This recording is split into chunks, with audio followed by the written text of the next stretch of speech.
And even on my pre-sentencing report, the prosecutors had recommended to the judge 360 months, which equals 30 years.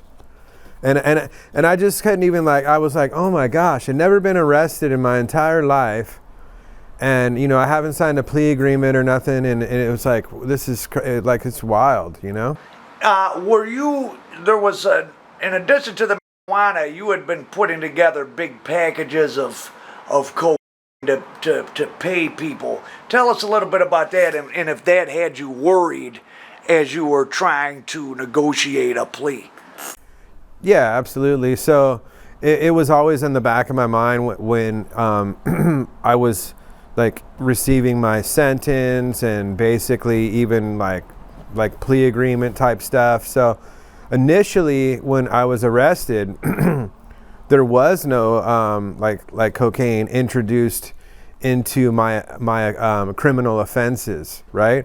It wasn't until people were cooperating against me and they were spilling the beans, like, oh, he does this and he does that. So then I had a lawyer meeting one day and he says, hey, by the way, they have this and they want to charge you with maybe like, I think it was something crazy, like 50 or 20 bricks. And I was like, oh, get out of here. Like, no, you know, like that's not happening sort of thing. And then he played me some like a video.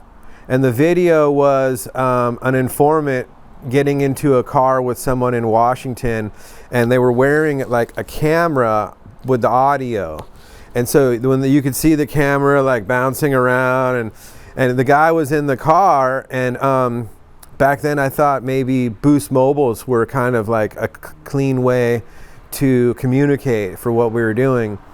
And so the guy had me on a Boost Mobile saying, hey, pick up this car at Best Buy and go and get it cleaned and bring it back, and the keys in the floorboard. And so even once that came through, and I told the lawyer, that doesn't even mean anything right there. I was telling the guy to go wash the car, you know? And he goes, oh no, if you go to trial, they're gonna bring in like a dozen people and they're gonna say different, and there's no way you can get away with saying you were just telling them to go wash the car, right? Even though that's what you were doing. No, there was like, I think that time, like just 10 bricks in the trunk, right? And the thing was, you take the car, bring the car back to the parking lot and throw the keys back in the floorboard. And that's normally sometimes how we would do it. Sometimes the people don't even meet each other in some cases when you're doing those, you know? And refresh our memory, why were you even putting together cocaine deals? So the people I ended up I was receiving cannabis from, we'll just say, you know, the plug, right? So it was a Canadian group, and when they would send like hydroponic kush down, then let's say my bill was 3 million or 5 million. It happened one time they came to me and said, hey, let's meet out in Vegas for a UFC. We all go there and have our sit down meeting, and they said, we can't send you anymore.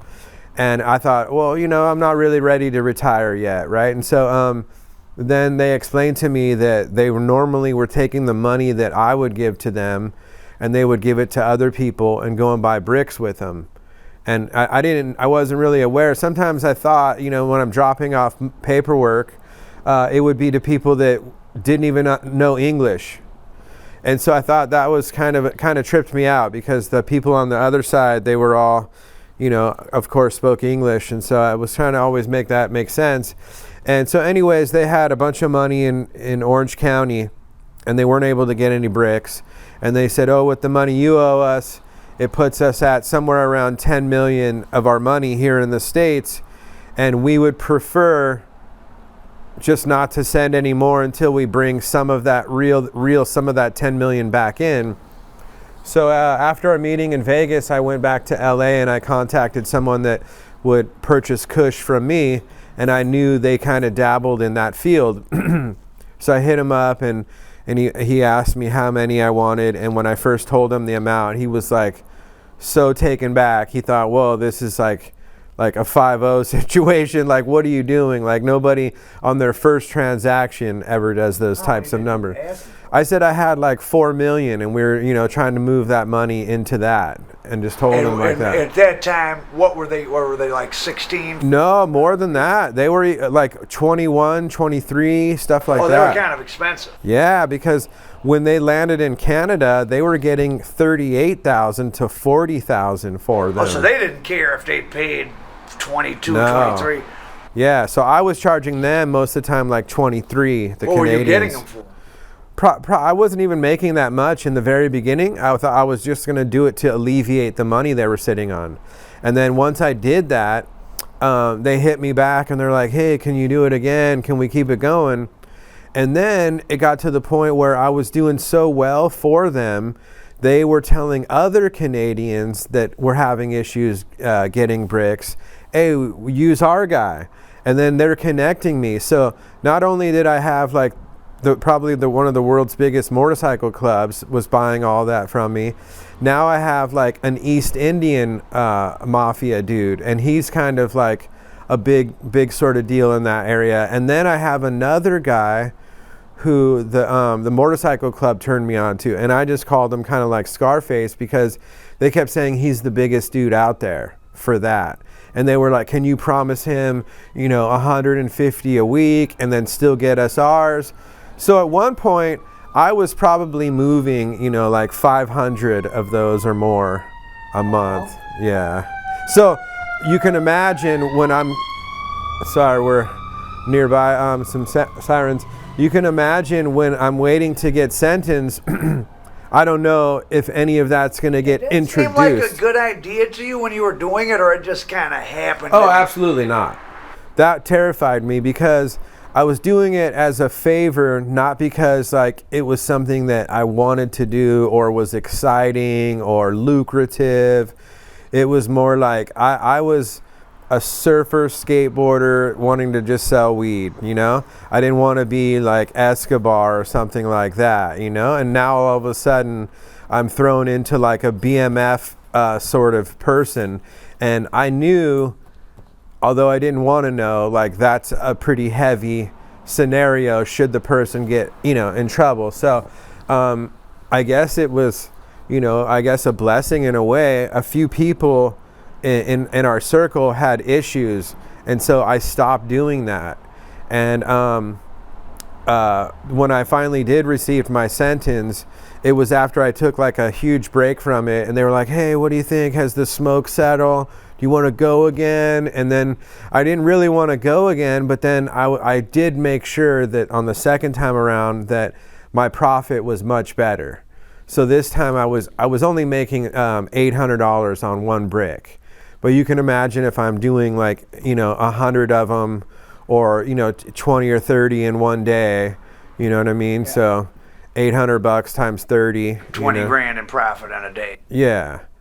So, but they were making taking it to Canada, they were making a huge markup. Oh, yeah. I remember asking him at one point, I was like, what year is it up there? Is it 1985? Like how are you guys even going through this much?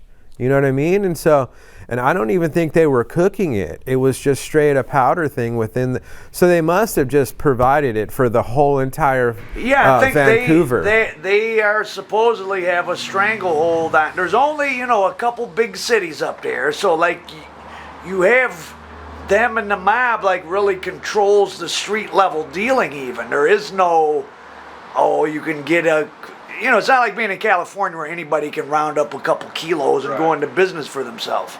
Right. So really quick, I can kind of tell your audience a little bit how we would back in the day. It's all public record because things have happened over time. But how it was kind of intriguing how we would sometimes get those across the border. Sometimes we would use an airplane that could land on the water, and we would land in Canada on the water, and then jet skis would pull out, and jet skis would load up with just a couple of bags and then head to the shore. And that was one way that we would, get all those over. And never had any problems? It wasn't that we never had any problems, but as far as that's the white, no, that always made it across. Except for when, however, there was a couple times when maybe there was other Canadians and I was trying to work with people that I hadn't really dealt with, just because I had a lot of connections in Canada, and I had maybe like 4 people that were in both, fields of business, right? And so sometimes I think at one point we did lose like 20 or 15, just by somebody like a lower level person trying to also get into the game, when generally he would what the Canadians would do oftentimes too is they just sell their money for points. So if, let's say, you and I are in Canada and you tell me, hey, I got $1 million in LA, and somebody up there, like you would rather have your money in Canada right now, and then so you tell the guy, well, give me $1,050,000 and I'll give it to you. And so he'll give you $1,050,000 in Canada, and then you give him that. Most of the time he's going to use you mean they give him $1,050,000 in Canada and then he releases $1 million in LA? Yeah. To him. So he can use it. They pay points on it, and depending on the currency trade at the time. Like, if a Canadian dollar is different than the American dollar. So we would call those like wire transfers, but it's a wire transfer between just, a couple of homies, not an actual bank, right? And so they started doing that with me, saying they had other people that had money down here. And for me to go and pick up more for them, like, hey, can you pick up money from this guy? So not only were they sending me just tons of kush for me to like gather up a bunch of money, now they were telling me, go see this person up the street, pick up $2 million from him and add it to, getting more. Boy, and you were, for what period of time were you always getting the yayo to pay him? It didn't last very long before we had other scenarios where people, had issues, so we didn't want to like even do that anymore. Meaning like you thought people had law enforcement issues? Yeah, exactly. Yeah. And so there was a time where we just took a hiatus from that.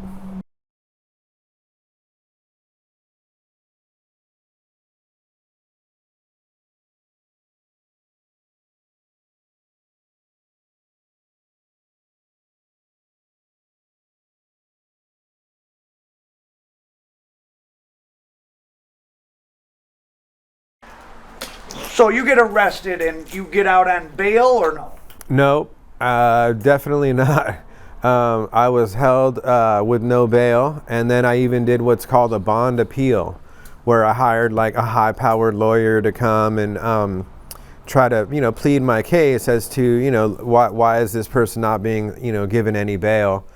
And we went through it for like 30 minutes, battling back and forth. The government got up, spoke, and said various things like he uses private airplanes, he uses all cash, he uses 6 to 10 cell phones, he doesn't use credit cards. Which was true. Yeah, so they were just pleading their case on how I knew how to maneuver around by putting things in everyone else's name and that sort of thing. So the judge at the moment even said, I'm going to take a recess and come back out and give my decision.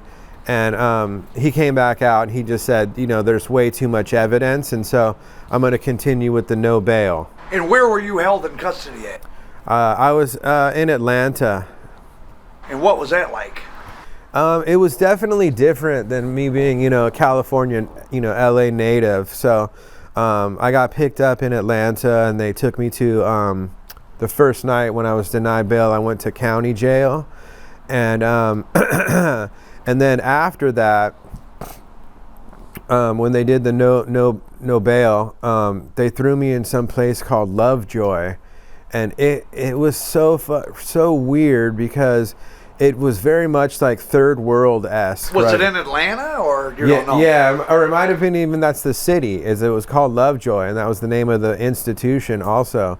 So it was like, how weird is a prison that's called Lovejoy, right? And so it was trippy in the sense too. It was not all federal. It had county inmates too, or state inmates that were fighting their cases, which was weird to me. And then I later found out that my bond appeal, I was not allowed to go to where all the federal inmates were held because they already had arrested people that were cooperating against me, you know? So I can't go to those places and then run into them in the hallway, or go to medical and run into someone that's, you know. How many people ended up cooperating against you? So I think on my case they arrested 32.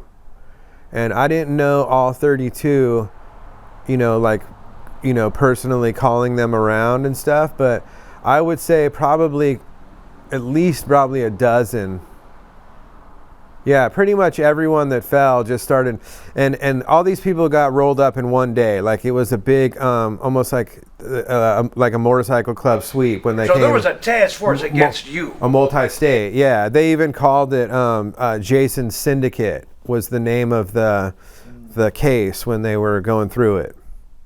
So. And what all states did they roll people up in when they did that big sweep? So they did Seattle, Washington, Chicago, California, Atlanta, and it was weird because they didn't hit Detroit. But you had a lot of people in Detroit. Yeah, but I called somebody and just to see, because everyone else was falling around me, like all the phones are powered off. And then I called my lawyer and he's like, yep, there's an indictment. I gave him a couple names and he goes, I don't see you on it. And he goes, it could be that yours is sealed so they don't, you don't know, or something like that until they get you or something. And so I called somebody in Detroit, and ironically he said he was just pulled over, but he didn't get arrested. And I thought, fuck, I bet that had something to do with it, you know? Like sometimes they even do like black and white pull, the feds will have black and whites pull cars over and stuff like that. So nobody in Detroit fell. But, and then I think they had, you know, active warrants for someone out of Canada, but of course they can't do anything. So their sweep was... So none of the Canadian people got brought in the case? No. So they hit California, Seattle, Chicago, and Atlanta primarily. How much... And then maybe Ohio before that, like a few weeks before Ohio got hit. And half of the people or something told on you, or...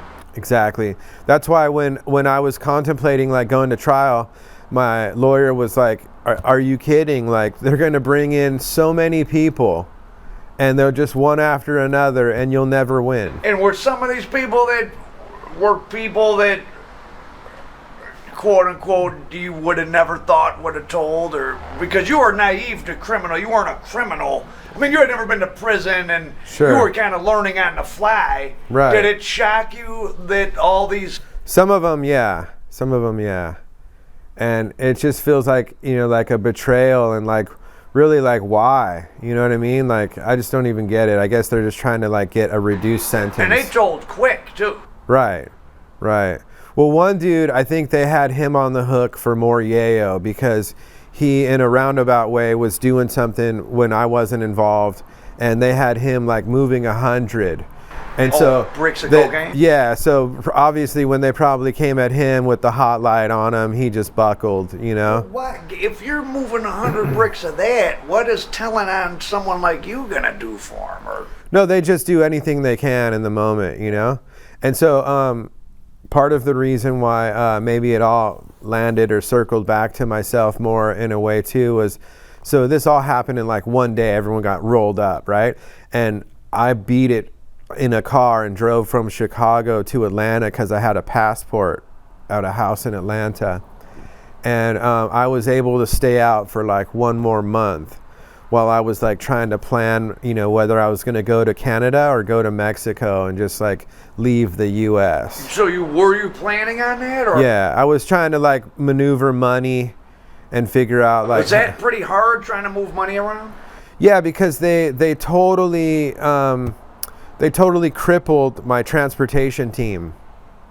So here I had, you know, pilot, I had other dudes that were down to just jump in vehicles and bing, bing, bing, bing, and go places, do things. Even if sometimes I would use an RV if I wasn't using airplanes, you know, for other modes of transportation. I had, and other members had hidden compartment trucks, and all the trucks were, you know, arrested, all the pilot arrested, these drivers, these members that worked for me, you know. So now I have to figure, who do I recruit?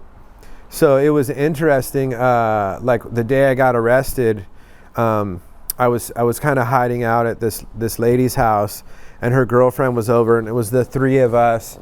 And I had just booked the two girls a trip to Detroit to pick up money, and they were gonna fly there and then just get a rent-a-car and drive back like $100,000 or something like that, you know. And then like an hour later, the feds rolled up. How do you think they finally found you? Oh, they found me because I was spending a lot of time in Atlanta because I was like, I enjoyed it there, and then I just kind of And it was the center of things. No, it ended up being more of a hideout because the feds raided my house. I had a house in Manhattan Beach, and they raided that on what's called a criminal complaint, not an actual like federal warrant. And they raided it, and then like a month later, my lawyer was in contact with them after the raid, and I wasn't there, and I was out, and so they contacted them and said, "Oh, we're not going to file any charges." And they did that because they already had some other agents had hooks in other members of my crew in Atlanta. Now they knew where I was. So now it was going from LA to Atlanta, right? But for me, I thought, you know, obviously they just raided my house. I'm not going to go back there, you know? And so I started to get like tucked into Atlanta and moving around there. So I really liked like custom cars, and I had a lot of extra cash to spend. So there was a dude out there, and he had a body shop, and he also did like, you know, motors and stuff. I just started dropping off cars, and I had multiple cars at his shop. I had a 55 Oldsmobile, I had two 64 Impalas, and then I had a Chevelle. And these were just a couple cars at his shop. So anyhow, the feds went to that shop, and I had just got, like, I would always get a new burner phone, throwaway phones, and I just got a new one, and called him up and was asking him, hey, you know, like, I have this situation, and my dad will reach out to you if something happens to me, you know, give all my family my cars, and they'll be working with you. And sure enough, he gave them that phone number. And even the lady's house I was staying at, I would always leave my phones powered off with the battery out. And then when I would go to use it, I would walk like as far like down the block, make a call, and then like walk back in that moment, you know, not on like before all this happened, right? But when that happened, I would leave the phones off. And I recall I went out like one day to go run some errands with one of the girls to prepare for leaving. And I was getting new phones, and I was getting an iPad and moving around. And the lady we even went in, I said, hey, can you get a debit card in your name if I give you like $5,000 to put in the account, you know? So she was going to give me, and I didn't even know her. She was just trying to like, you know, help me out. And so she's like, yeah, I remember she went into Bank of America to give me a debit card, and I waited in the car, and those like Chevy Tahoes, the white ones with just the lights like inside the grill, like hidden in the grill, were posted up. And I was like, that's weird, you know? And sure enough, the next day, they didn't even have a warrant. They just knocked on the door. At that point, they knocked on the door and told the girls, hey, where's Jason? You know, Jason, come out. So I just walked, you know, to the door. Oh. So that was them at the bank? Yeah, the day before. Yeah. They were following me around. And so the day they came to the house, this person had like a couple acre house, and it has a swimming pool. And I would sit out in the backyard a lot, and I remember a helicopter like circling. And I went inside, and I told her, I was like, that is something's happening, you know what I mean? And she was like, oh, just chill, you know, we'll go upstairs and smoke. And sure enough, we were upstairs, and you hear that, you can never not know that knock, boom, boom, boom, boom, boom, boom. And we all looked at each other and we're like, what, And her stairs came down and it landed like on the foyer of the front door. And she had all these glass doors, like floor to ceiling. You could see them all. Like there wasn't like wooden doors and we didn't know who was there. And so she had the glass doors and you could see like all these fucking agents and guns and shit. And they were just like, Jason, come down. So of course I just made my way down the stairs. And did they attempt to get you to give them much information, or once you tell them I don't have nothing to say, they leave you alone? Oh no, of course they tried. Of course, I was using with my main people out of Canada, and maybe had I had this through more members of my organization, I would have been safer. But I had what's called the PGP encrypted BlackBerry, and they were really like. No one could get through these things, right? And so as soon as they came into that house, the dude started yelling, the lead agent, where's the BlackBerry? Where's the black? And I already knew like you can't even get into that thing. And if you do the password more than I think 3 or 4 times, it erases the whole entire thing. And so, and thank God they were never able to get into that BlackBerry. Oh, you would have been. Yeah, that BlackBerry had all kinds of, because they would sometimes tell me, hey, erase it, but I wouldn't even think anything of it because it was so encrypted out. Like when you would buy these things, on the outside of the box, they would tape the inner components. Like the microphone would be pulled out, the GPS was pulled out, the camera was pulled out. So you can imagine you're getting a phone with no GPS, no camera, and no microphone, and it's only text messaging in another country that it wipes itself off the server every half hour. Oh wow. Yeah, and so the U.S. could never get a warrant for that server. Where do you think that server was at? Oh, I think it was somewhere like Costa Rica or somewhere. So that was a whole world of those encrypted phones. That was a hustle in and of itself. Yeah. I used to buy 3 or 4 of those at a time. How much were they? They were, for people that didn't know any better, you could charge them $1,100, $1,200. And they had their own server? Yeah.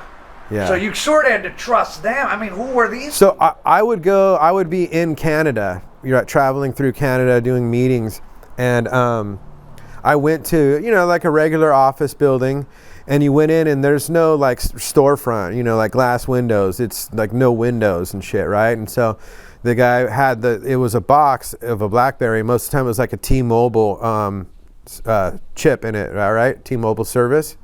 But it was still, encrypted to another server that was in a whole nother country. It sounds like Canada, of course, doesn't have the reputation of the crime of the United States, and it is safer. But as far as, it sounds like it has a lot of organized crime. Oh, absolutely. Almost like more than here. Yeah, you wouldn't even think that. Like in like your whatever general things. But as I would travel there, and I would do business with these people, we would be in cars like maybe a Cadillac where they have OnStar, and they'd be in here hand signaling and don't talk in OnStar, and so they're huge underworld out there, and many different and it's like India, it's all different races too. And I remember being out there and there was a shooting out there, and I was like, what? There was a shooting at your club? And we went to dinner the next night, like a group of 10 or 20 of us, and one of the dude was there, and he was like, yeah, I was at the shooting, and they were talking about, and it was just like tripped because you wouldn't think that of like Canada, right? But there's definitely less violence, but a lot of organized. Yeah, so they have different crews out there. They have HA, and then they have there's outlaws. There's Outlaws, and then there's Rock Machine. They were in a war. Okay, so yeah. Rock Machine is pretty heavy out there, and then the HA is really heavy, and so, and then it was funny when I would travel there. Like Caribbean, they're just all of that. And the Asians too.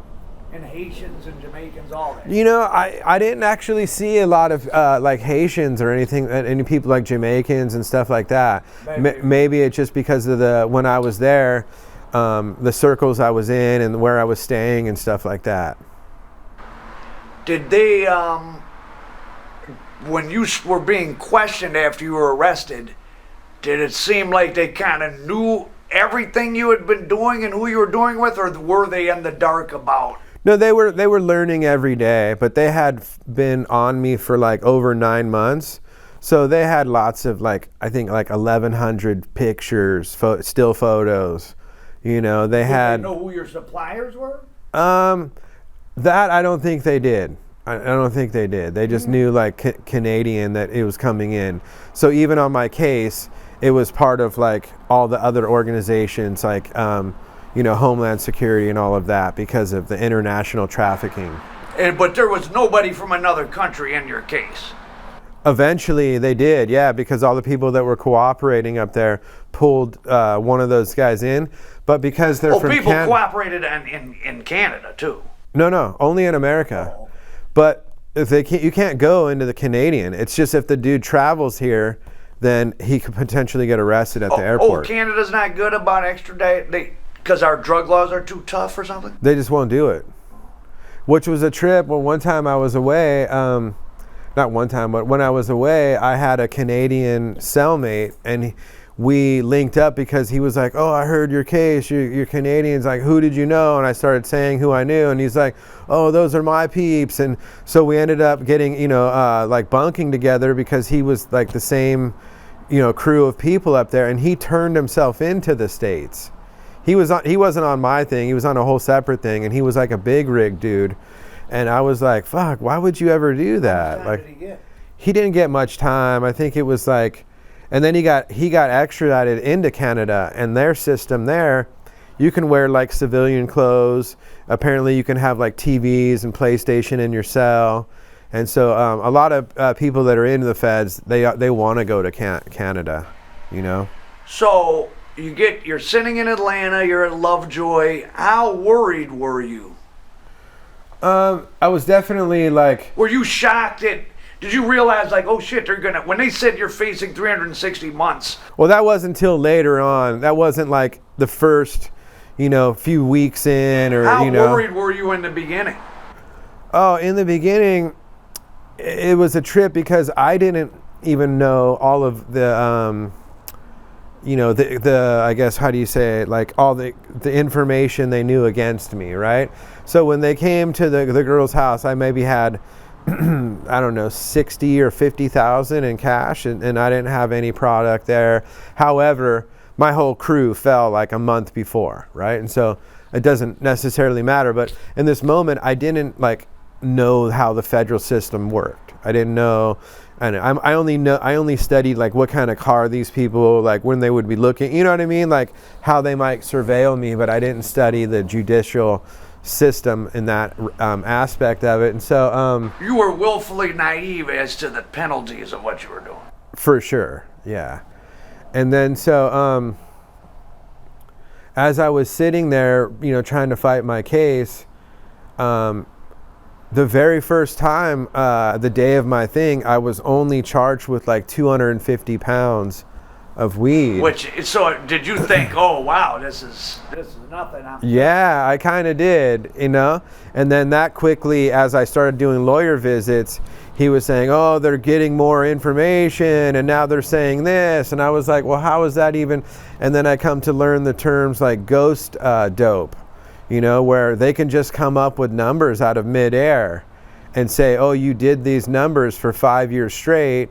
Now you're on the hook for this many pounds. What did they ultimately say that you had done?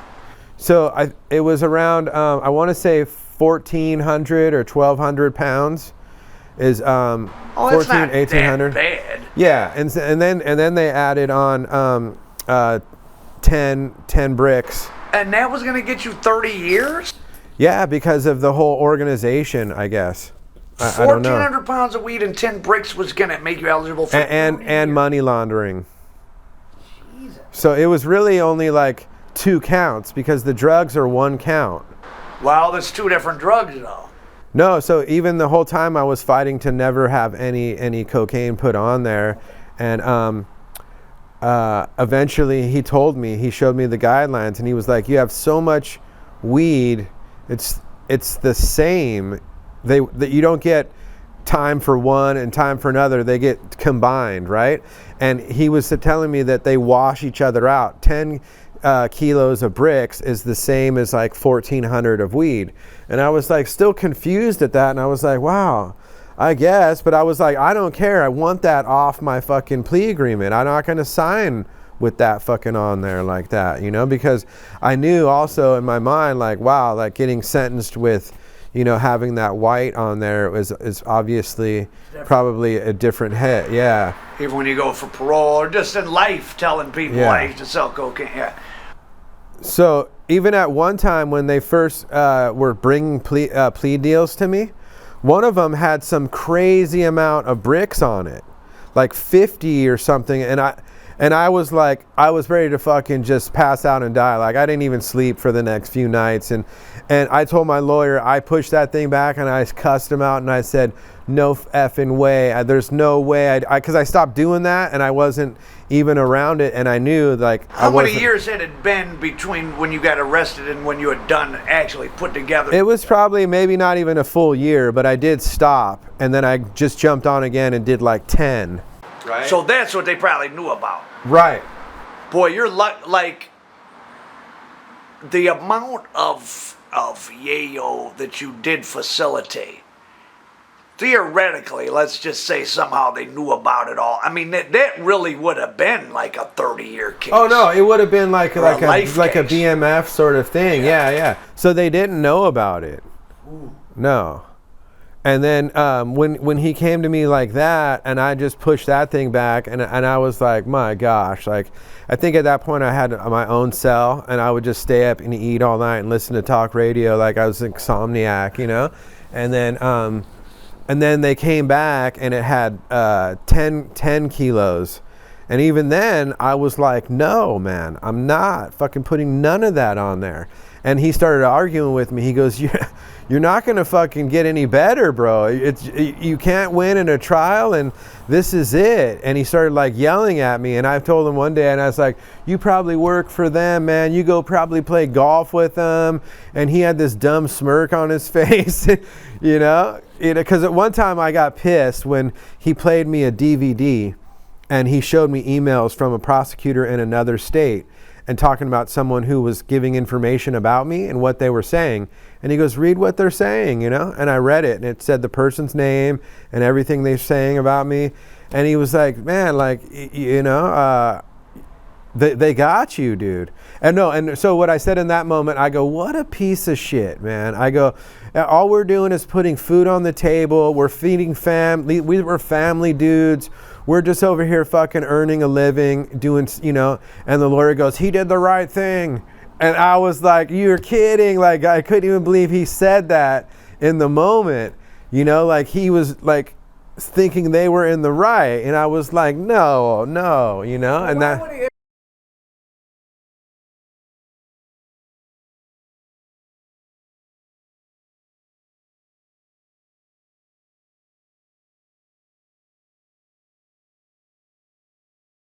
So originally I started getting some dude that was like a guy they would bring in on like CNN and the news, and he was some high powered dude, and my family had given him 50,000 out of it. Where was the indictment out of? It was out of Atlanta? No, they were everywhere. Oh, you had multiple indictments. No, not for me, but I'm saying other co-defendants. No, but where was your case? Mine was in Atlanta. Okay, the jury. You were you had an Atlanta indictment. For sure, yeah. And even, so you had a Georgia-based lawyer, federal attorney? Yeah, and so originally I had this dude who was even like on the news, and I thought I was pretty wealthy. I was going to maybe be able to reel in some money, and he didn't even say it was going to be like that much initially, right? He was like out of the office traveling, and so we had shot him some money, and he hadn't even received my discovery, which the discovery is your information and your stuff. And he's like complaining that it's so many pages, and there's so much I got to print out, and I don't even have this computer and file. And he just started saying all this stuff, and he's like, now, and he's like, so if you want to go to trial, it's going to be like 220, 250, and if you're just going to fucking cop a plea, you're probably looking at 120. And so I went along with it, and I was like, yeah, I didn't have all the money in the moment. I was like, I'm going to make payments and I'll break it up. And I was, on lockdown, and I was trying to make phone calls over the recorded phones. And I would call like my... You didn't have anybody on the outs to really handle your business. I started calling, rest in peace, my pops, right? And he knew what I was talking about. I said, hey, I remodeled this guy's house, and I did his whole kitchen, and he owes me 50 grand. Yeah. And so I started doing that, and then I went for my bond appeal, and they pulled those calls. And they were like, look, he's over here talking about remodeling, and people owe him for rent, and he doesn't, you know what I mean? Well, people think they don't listen to that stuff. stuff. They were listening, dude. And then even I would pay other inmates to use their numbers and call off of their numbers, So not to promote criminal activity, but if one were to be doing things of this nature, you should be prepared and have like a codes. And almost should you almost have like a deputy partner who's not really doing anything illegal, but only exists so that if you go down, they can deputize and take care of everything on the outs. Exactly. Yeah. Like a wife. Maybe that's why people use their wife and all that, because it's hard to charge them. Not that anybody should be doing anything of that nature, of course. Right. So how hard of a time, they didn't know who your plugs were.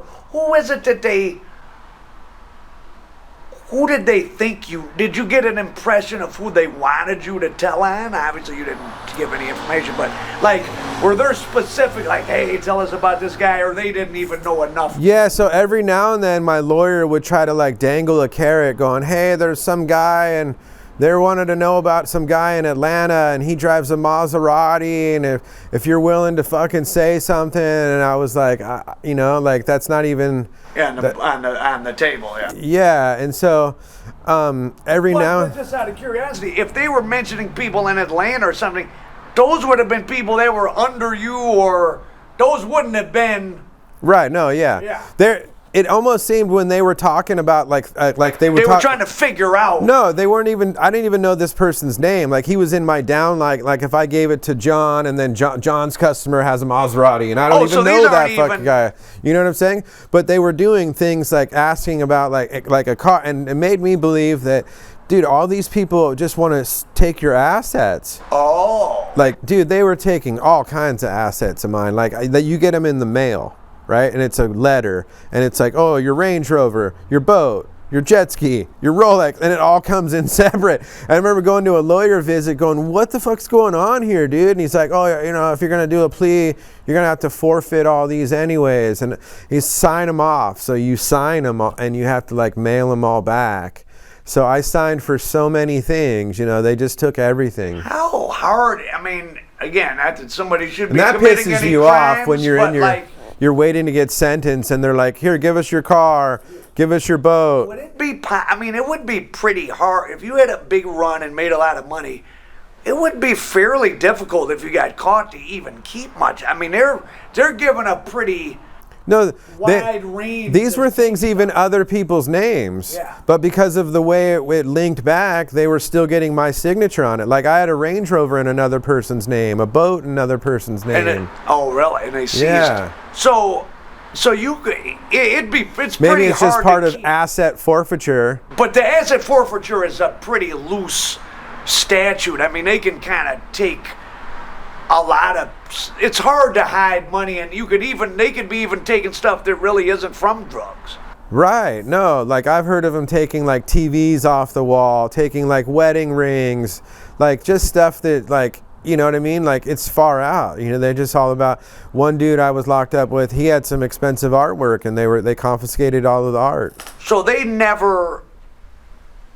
truly didn't really know the scope of the kind of people you knew as far as in Canada, nor when you were putting together the packages of white on this side, That was kind of like... They didn't know nothing. No. So that had to be what was scaring you the most, right? Yeah. So when all of it went down, none of them even knew anything about the white. It wasn't until somebody who fell started just going, oh, well, this and that. And then they started hearing they were still getting phone calls even after people were arrested, like 3 months, like still going through, like, let's say the hours and hours of calls. You know what I mean? Like maybe even in the moment they weren't listening to them. How much? I think they had like 5,000 minutes or so, I want to say. Oh, of you. Or hours or some shit. Hours, yeah. Probably, of you and also conversations. The whole organization. Between different people that weren't even you. Yeah, numerous phones. And I remember my lawyer visits, he would come and either play those so I could hear my own audio, or he would have printouts and you could see the paragraphs of the conversations. Did any of your people ever, did you see anyone come to court against you, or you took? No, because I had a plea agreement. How long did it take to make the plea? So it took me 19 months to get sentenced, and I remember once I signed my plea agreement, I was getting sentenced within like 6 or 7 months or something like that. So a year of working a deal. Yeah. What was their first offer? It was like 50 kilos, and I forget what it was on the weed, you know? And how much time? 20-some years or something? No, it was open-ended. It says 10 to life. So they say when you have a certain amount, I think like triggers like a drug quantity, and you could only get... 50? They wanted to give you 50 kilos. Oh, no, that's bad. You get life for 50 kilos.